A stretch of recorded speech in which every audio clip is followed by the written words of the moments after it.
avalikku teenistust tõmmati kokku, töötasin edasi, aga juba töölepinguga Eesti Linnade Liidus. Ja loodus- ja keskkonnakaitse on olnud minuga üliõpilasaastatest peale. Aga täna mälestame siin Oskar Kallast, kes sündis 154 aastat tagasi ja suri täna 76 aastat tagasi. Tema haud asub Helsingi Hiedaniemi kalmistul. Oleme kogunenud tema mälestusüritusele kohas, kuhu ta rajas endale ja oma perele 1910. aastatel kodumaja. See on monument Oskar Kallasele ja see on monument tema soomlannast abikaasale Aino Kallasele. See maja on Soome arhitekti Walter Thomé looming. See maja on arhitektuuriväärtus, kuid kaitsetav. See ala siin on miljööväärtuslik, kuid miljööväärtuslikku ala ei ole moodustatud. Seda maja ei kaitsta ka miljööväärtusliku üksikobjektina ega arhitektuuri väärtusena. See pargiala on kõrge loodusväärtusega, mis vajab riiklikku kaitsmist looduskaitseseaduse alusel, sest linn on kaitsmise ettepanekuid ignoreerinud. Oskar Kallas tegi suure osa oma elutööst Tartus. Tema pärandist ja elutöö tulemustest ning edasi arendustest suur osa asub just Tartus. Me peame ka maja kui monumenti meeles pidama. Ja kas ei tuleks sellele majale leida ja saavutada jälle avalik kasutus, mäluasutus, uurimiskeskus, diplomaatiamuuseum. Tänase mälestusürituse algatas Eesti Looduskaitse Selts, kellel täitub tänavu 56 aastat asutamisest. Seltsi tegevus ajalooliselt ja igapäevases praktikas tähendab praegugi kultuuri ja looduse käsitlemist tervikuna nii üldinimlikus kui ohustatud väikerahva võtmes. Täna me meenutame Oskar Kallase elutööd ja täname teda meie hoida jäetud elutöö eest. Mul on au tutvustada tänaseid esinejaid, kes avavad lühidalt Oskar Kallase elutööd. Hannele Valgeniemi, Soome instituut Eestis juhataja, professor Eero Mediainen, Tartu Ülikool humanitaarteaduste ja kunstide valdkond, ajaloo ja arheoloogia instituut, Uusimaa ajaprofessor. Kirjaliku tervituse on saatnud filosoofiadoktor Looneots, folklorist, kirjanik ja õppejõud. See on tervitus ettelugemiseks. Nii, kas anname esimeseks sõna ka külalisele Hannele Valgeniemile. Palun, Hannele.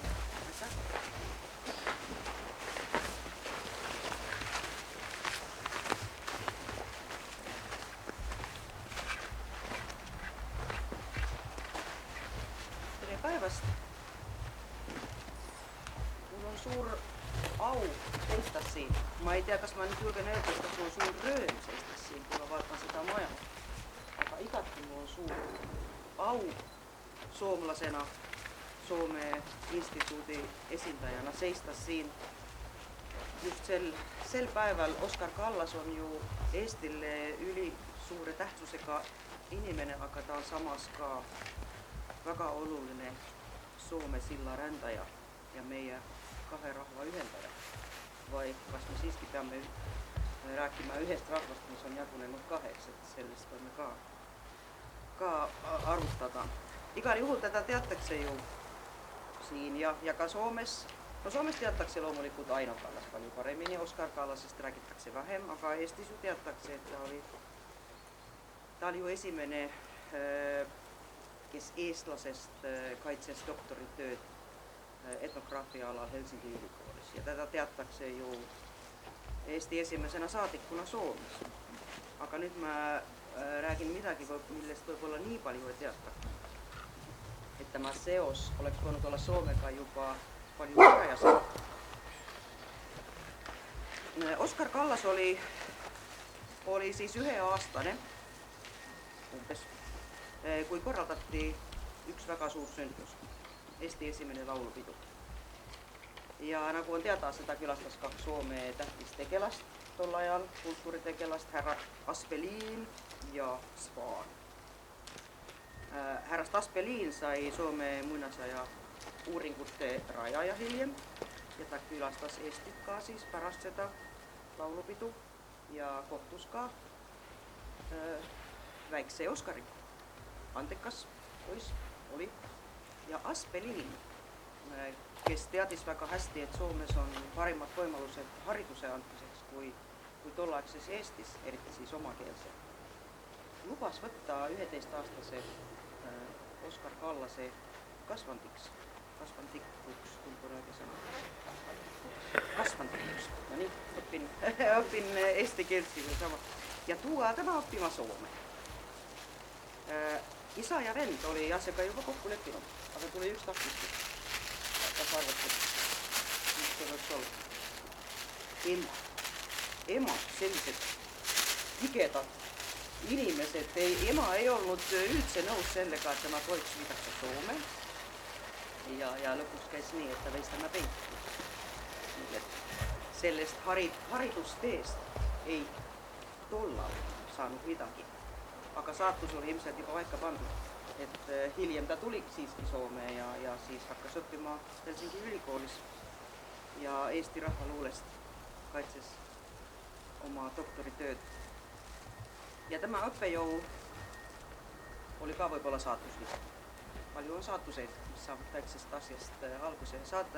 Õppejõu oli Kaarle Kruun, kelle venna tütrega Aino Kruuniga ta siis abielus hiljem. Nii et me saimegi siis sellest veel ühe loo juurde meie ühisel teekonnal ja tema abikaasast sai ju mõlemas riigis austatud kirjanik. Seda ma ei oska öelda, ajaloolised oskavad öelda, kas oli tollal ime vai sugugi mitte ime, et rahvateadlaseks võiks saada diplomaat. Praegu seda ma ei usu, et enää nii kergesti ei juhtu. Või ei tea. Aga tollal ikkagi ta sai ülesande väga raskel ajal ja väga raske ülesande alustada esimesena Eesti saadikuna Soomes ajal, mil Vene väed punased väed oli just tunginud Eestisse. Ja Eesti oli väga kriitilises seisus. Tämä ülesande oli sõjalise abi saamine Soomest. No eks see vabatahtlikud oli juba teel, vaid siis korjamine, abi korjamine ja küsimine oli juba alal. Aga igal juhul ta oli äärmiselt tähtsal ajal Soomes. Äärmiselt tähtsal. Ja sellest pildist, kuidas ta on konsul Edvard Svalbe kodus alustanud oma tööd diplomaatina. Ma ei tea, kas see nüüd oli päriselt nii, et ta oli magamistoas või kas see on tore legend, aga vähemalt midagi taolist oli. Et see pild on ju ka Välisministeeriumi fuajees praegugi. Nii et ta on sidunud, Oskar Kallas on sidunud meid Eesti ja Soomet kokku selle oma abielu kaudu, selle diplomaatia sammude kaudu ja lisaks veel üks väga oluline seik on siis Rahvamuuseumi rajamise kaudu. Et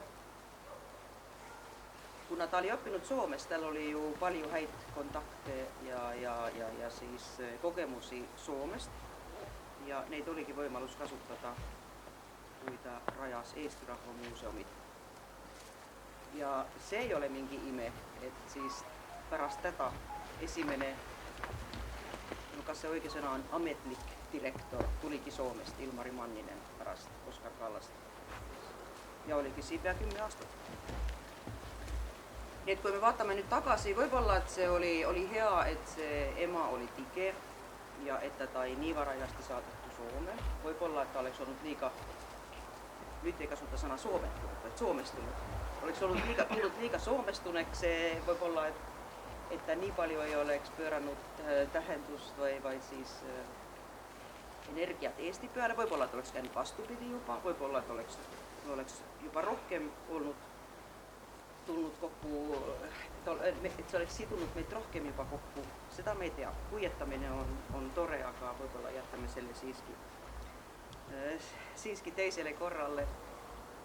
Ta on tähtis meie mõlema riigi jaoks ja siiski ta sidus ennast Soomega lõplikult pärast surma, kuna tema viimane rahupaik on Helsingi Hietaniemen kalmistus Kruunide perekonna suguhauas oma abikaasa kõrval. Nii et siin suhtes oleme küll päriselt seotud.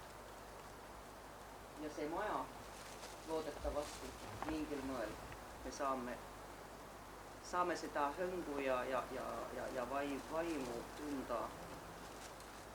See on teistes kätes nüüd, kuidas sellega käib, aga meenutama me peame ja teavitama ja meeles pidama. Aitäh! Aitäh Hannele Valgenmäele, sõbrus looduskaitse seltsi poolt teile. Väike raamat, selle on kirjutanud luuletused ja raamat Ilma Liia Unde,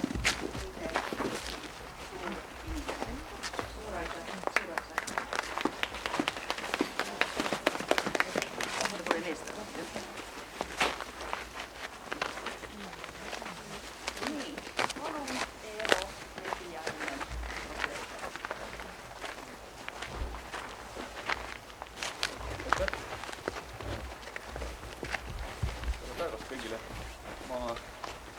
Tõtkusin siia tulemast, aga lõpuks Irja rääkis ära ja väga keeruline ka Looduskaitse Seltsile vastu vaielda, sest Looduskaitse Seltsiga alustasin päris siis, kui ülikooli tulin ja mis kõige olulisem, Looduskaitse Seltsi kaudu sain endale kõige parem asja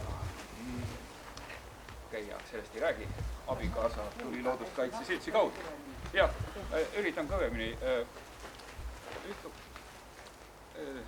ma ei oska palju öelda, kas see koht ja see maja sobib nüüd looduskaitse kaitseobjektiks.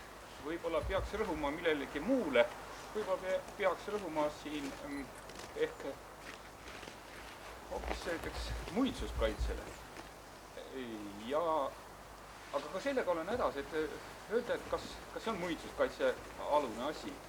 Ja tükk aega nüüd selle nädala jooksul mõtlesin, et mis asi see muinsuskaitse on, mida ta tegelikult kaitseb.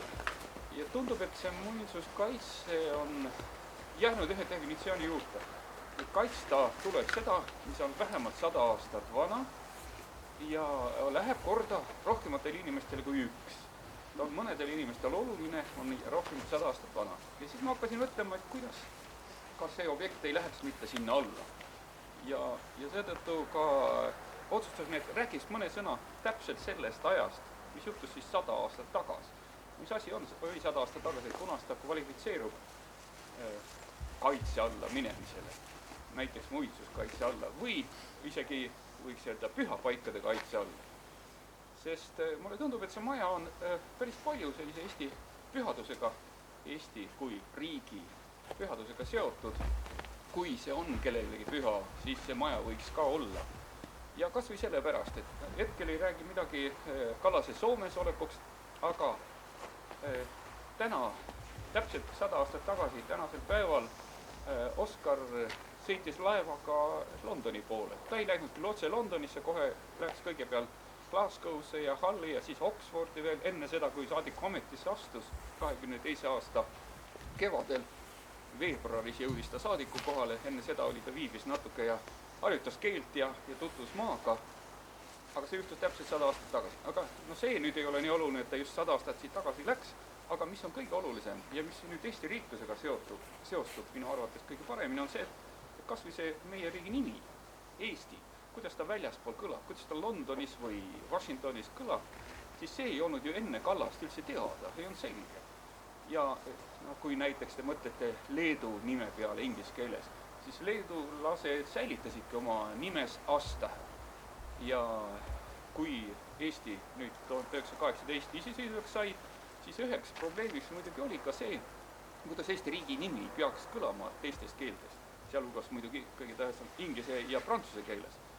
Ja see probleem tõstatus, Kallas alguses ei olnud sellega otseselt seotud, aga kuna see probleem veel venis veel mitu aastat, siis loomulikult üheks autoriteediks, kes pidi asjale selgust andma, oli Inglismaa ja loomulikult London ja Eesti saadik Londonis. Ka temalt küsiti seda, et kuidas inglased paremini näeks ja kirjutaks, ja ta ise ning ka inglased hakkasid toetama tõepoolest sõna Estonia ilma as-täheta, kuni sinnani kirjutati as-tähega. Ja miks see nüüd oluline, miks see niimoodi tehti, see pööre? Siin olid teatud lingvistilised küsimused, aga mulle tundub, et siin oli üks selline teema, mida ei ole varem kunagi avatudki üldse. Nimelt, et sel aastal jällegi tähistame 100 aasta möödumist Ameerika Ühendriikide tunnustamisest Eestile, siis ameeriklased järjekindlalt kirjutasid, kui nad üldse Eestit kirjutasid, siis kirjutasid selle as-tähe. Nad pigem ei tahtnud Eestit kirjutada, kirjutasid Eesti kohta, et Vene kubermann, aga Eestimaa kubermann, selle nad pidid välja kirjutama ja tahtsid as-tähega, ja nüüd, et ameeriklastel natukene keerulisemaks teha, siis tuli see nime muuta ja juhtida tähelepanu, et meil on selline riik hoopis. Ja ma usun, et Kallasel oli siin üks suuremaid teeneid, et ta veenis Eesti juhtkonda ja ka teisi naaberriike veenis selles, et tuleks ikkagi ilma as-täheta kirjutada normaalselt. Ja ta kirjutas ja veenis, et ka inglased eelistavad sellist, ja see läks, nii et Eesti nimi teistes keeltes, Estonia, on ta pigem tänu Kallasele. Ja kui Eesti nimi on oluline, ja kui me ütleme, et üheks ristisaks oli siin Kallas, siis mida veel võiks tähistada, kui mitte Oskar Kallas, kui Eesti riigile vähemalt inglise keeles nime anda. No seal oli ka teisi autorid, aga Kallasel teine oli päris suur. Siis veel natuke sellest 100 aastat tagusest perioodist. Nagu juba mainisin korraks, küsimuse alla tuleb ja ilmselt järjest, iga kuuga järjest suurema kõlaga on Ameerika Ühendriikide tunnustus Eestile. See loomulikult on see Eesti ja Washingtoni vaheline suhe, aga jällegi ei tohi ära unustada Kallase teeneid selle saavutamisel, sest kui Eestit ei tunnustatud, siis Eestil ei olnud ka ametlikult esindust Ameerikas. Ja sellest esinduseks, mille kaudu suhtlemine käis, oligi London. Ja Londoni saatkond oli ühtlasi see, kes saatis ametnikke näiteks Washingtoni, ja Kallas oli see, kes seda asja organiseeris. Ka see on nagu täiesti kõrvale jäänud ja ära unustatud. Aga mitte ainult seda, vaid ta ka otseselt Ameerika suursaadikuga Londonis suhtles ja palus tunnustust mitmel korral, käis tal isegi külas, ja ma usun, et see mõju oli ka päris suur, et lõpuks Kallase kaudu, mitte ainult siis Suurbritannia või Soome või ka, et tema teened on ka näiteks Ameerika Ühendriikide Eesti suhete arendamisel päris suure. Ja võib-olla sellega veel, et kuidas ta seda tegi ka päris huvitav võtta, kuna ameeriklased üritasid Eesti madrustele teha takistusi, et nad ei pääseks nende laevadele, nende laevaomanike laevadele, sest nad on ju venelased. Ameeriklaste suhtumine oli üsna selline ja siin oli ka Kallase teene, et läbi siis inglise võimude ja lenda peale käimise lõpuks Eesti madruseid tunnustati kui Eesti madrus. Ja mis oli oluline, neile tuli anda passid ja viisad ja kõik muu, ehk ameeriklastele sunniti peale eestlaste tunnustamine. Paljuski jällegi Kallase teene. No selliseid ridasid võid, selliseid teeneid 22. aastast, mida Kallas tegi selleks, et Eesti nimi oleks hästi kõlav, võib leida päris palju. Neid, et siin natuke külmetame, me ei hakkaks selle kõigil nendel peatuma. Tuleb muidugi tunnistada, et mõned teemad jäid tal küll ka, ta ei õnnestu. Ütleme nii, et ei õnnestunud. See ei olnud mitte tema viga, vead olid palju suuremad ja laiemad, aga üks selline, mis tundub väga päevakajaline, kui me räägime sellest, kuidas meie julgeolek on seotud suuremate riikidega ja loodame NATO-le ja meil on suurim just siis NATO vägede kontingent on just Suurbritanniast pärit, siis see oli ju siis Oskar Kallas ja ka natuke Ainu Kallase suur teene, et Eestile seda lubati ja ta küll üritas, milles ma ütlen, et on ebaõnnestunud, üritas palju suuremat abi saada. ja sealhulgas 22., 23., 24. aasta, need just need alguse aastad, kui ta seal saadikuks oli, tahtis selgeid garantiisidki hankida. Ja võib-olla see, et nüüd Suurbritannia loobus Eestile mingite selgete sõjaliste garantiide andmisest tema iseseisvusele, seda võiks Kallase, vähemalt ta ise pidas seda lüüa saamiseks, kuigi see on Kallase süü saadud lüüa saamine.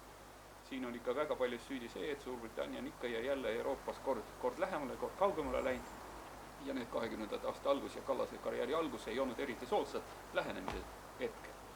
Ja seetõttu jäi Kalle. Aga selliseid ridu võiks muidugi palju ja see üha enam tundub, et seda nagu kõik ei väärtustata, eriti kui on selline võimalus, selline maja, mida võiks väärtustada, tuletada meelde, tõsta esile, et Eesti Kallase teene oli suur ja et Eesti Vabariigi algus oli ka oluline. Seda kõike saaks väga hästi tõesti selle maja kaudu teha. Seda me ka Irjaga rääkisime, et see maja võiks teatud staatuse, hoopis teise staatuse saada. Ja siin ei olegi väga suur probleem, mulle tundub, et siin on jällegi väike ajalooline paralleel ka, et kui Kallas läks, nagu ka Irja mainis, et läks Helsingisse 18. aasta detsembris, siis tema esimene asi oli saada relvi laskemoona Eesti, et Eesti saaks vastu panna punastele. Ja tollases kirjapildis, päris huvitav on Kallase päevaraamatu lugeda, ta käis Soomest pauke küsimus. Pauke oli siis, pidas silmas kahurimürske ja ka laskemoona. Kurtis, et liiga vähe sai neid pauke, aga lõpuks ikkagi piisavalt, et punased tagasi lüüa.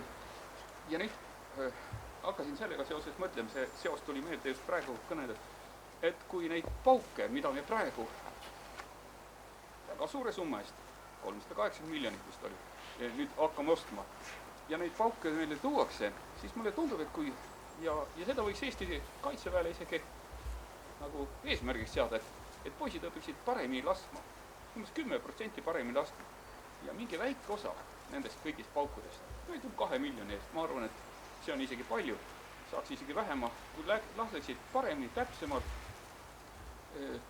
ja siis need 2 miljonit läheks selle maja jaoks. Ja see ei ole üldse, 2 miljonit on päris hea summa, ma arvan, sellega saab selle maja korda. Ja kui siit, ja see ei ole niisama tehtud. Mulle tundub, et kaitsevõime, kui me kulutame need paugud ära kohe rindel või mingis konfliktis, siis on need kulutatud. Kui me need kulutame ära mingiteks sotsiaalseteks, kultuurilisteks väärtusteks, neile säilitamiseks ja arendamiseks, siis neid asju on palju raskem muuta. Seda näitas ju pärast 40.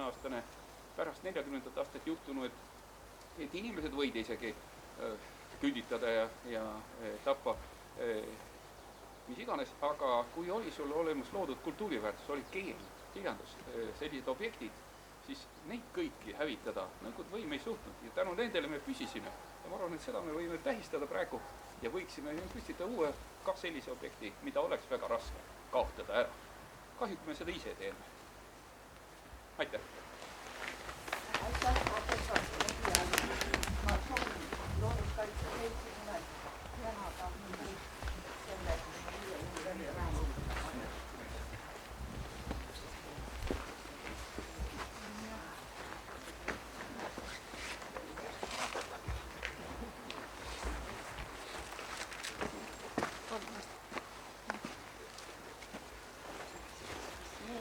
on ette lugeda veel üks lühikene tervitus, sõnavõtt ja selle saatis Looneots, kultuuriloolane ja kirjanik ja õppejõud. Palun vabandust, et töö tõttu ei saa seista täna sanatooriumi pargis Kallaste talumaadel. Palun häid kaasasammujaid looduse ja kultuuriloo kaitsmise avangardis lugeda ette paar mõtet, mille ma muidu oleksin ise esitanud. Aitäh! Täna, 76 aastat tagasi, lahkus elust Eesti suurkuju, maailma esimene folkloristika doktor, esimese eestikeelse tütarlaste gümnaasiumi esimene direktor, Eesti Vabariigi esimene saadik Londonis, doktor Oskar Kallas.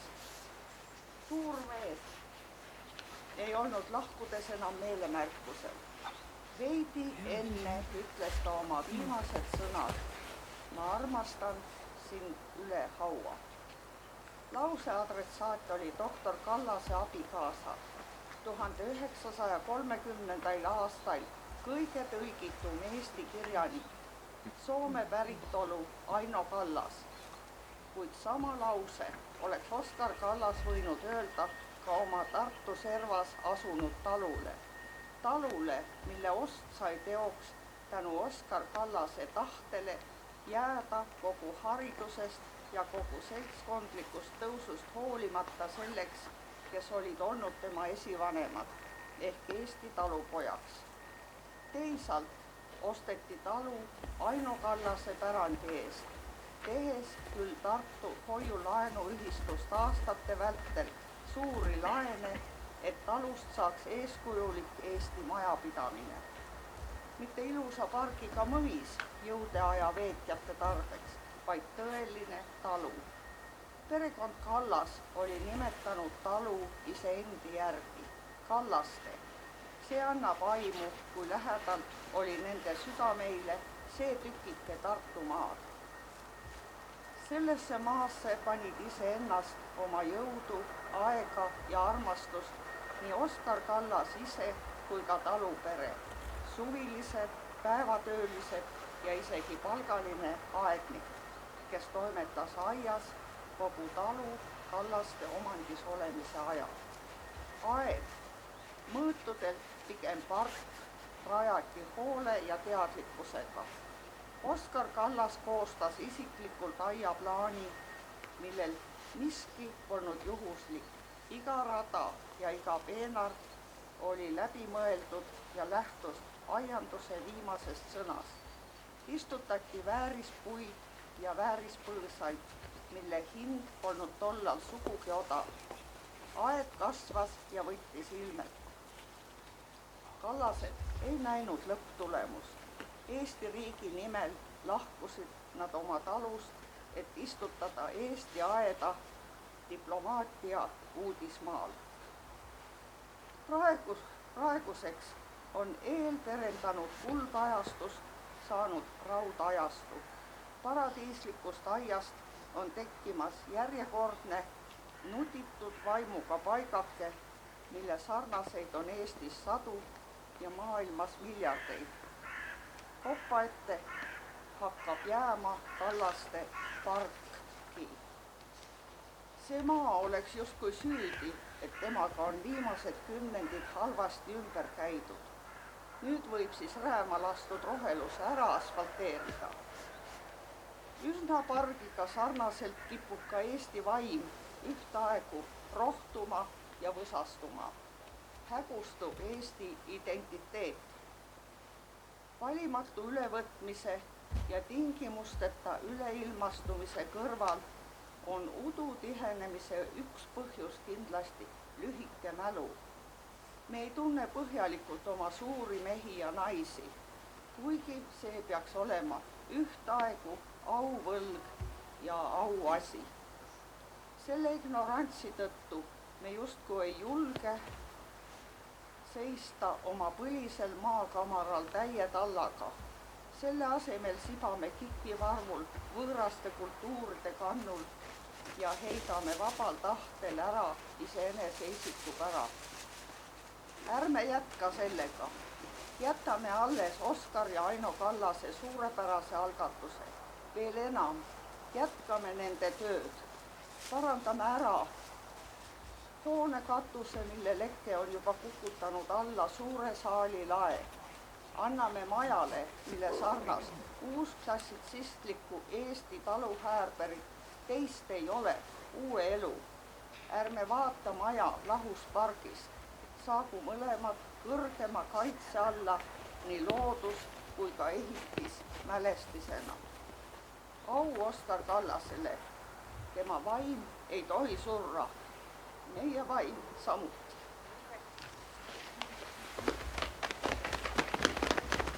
Nii, kas soovib keegi, palun, siit sõna võtta?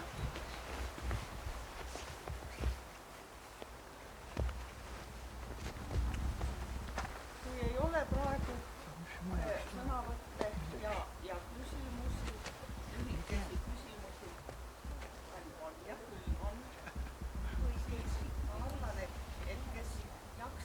saavad, tulevad siia ülespoole ja teised seisavad siia ette, et Rein, Looduskaitse Seltsi Tartu osakonna esimees, saaks kõik siin täna osalejad ka oma kaamerasse võtta. Kes jaksab, tulge palun